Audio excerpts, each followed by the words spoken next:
So how's my life today?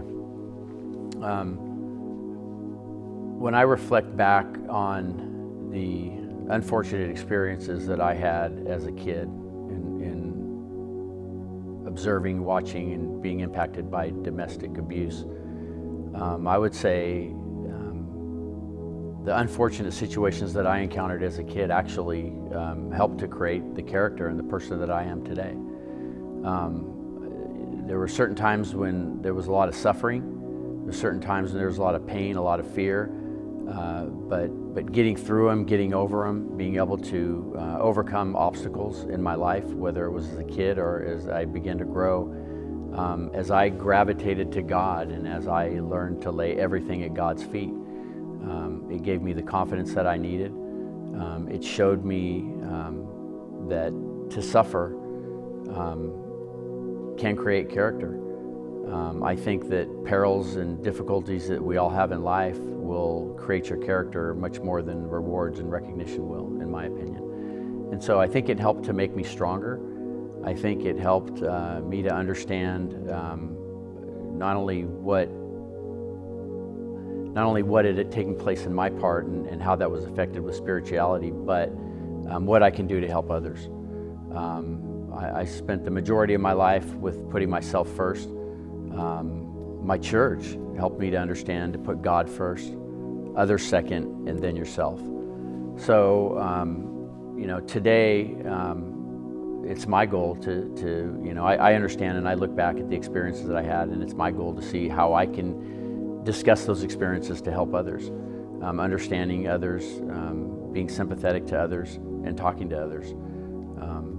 It's really helped me really understand that I can relate to people. I can relate to people in similar situations that couldn't find a way out.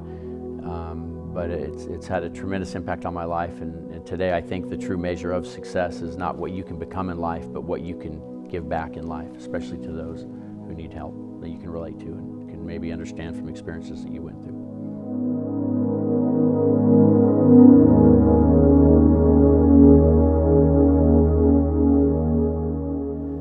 So what can we do to help this situation, to help others that are experiencing abuse or impacted by abuse? It's human nature to be sympathetic to things that you hear about. And it's also probably human nature to try to avoid uncomfortable situations or unpleasant situations that we would have to get involved in, knowing that it's happening to somebody around you or somebody you know or somebody you love.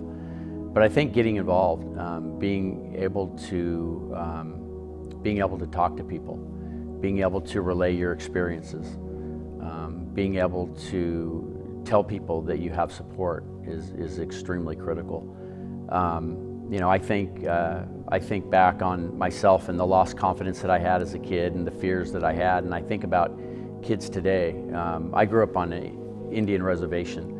And in working with and talking to young people today that experience similar things, I have a little bit of a different perspective on it.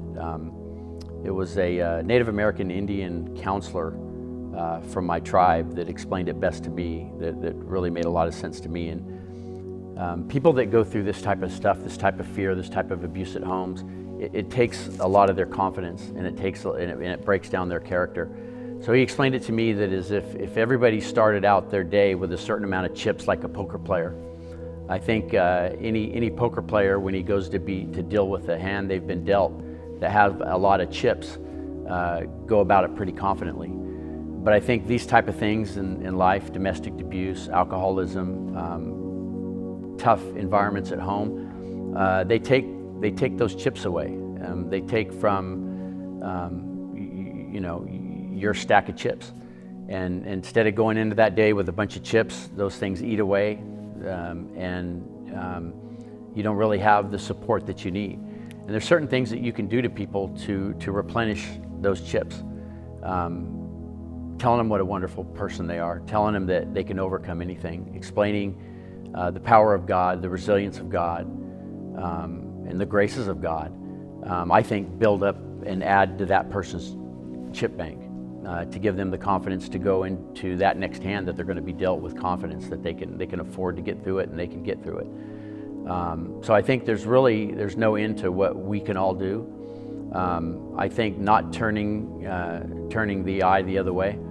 I think making sure that if it's right there in front of you, if the elephant's under the rug, then don't ignore it. Reach out to others, have conversations with others, relate what experiences you can have. Let people know that you're there for them, which I think is one of the most fundamental things that a church gives today is it gives support to communities. So I would say be there, be sympathetic, be able to listen, be able to hear what those person's sufferings are, and be able to recommend.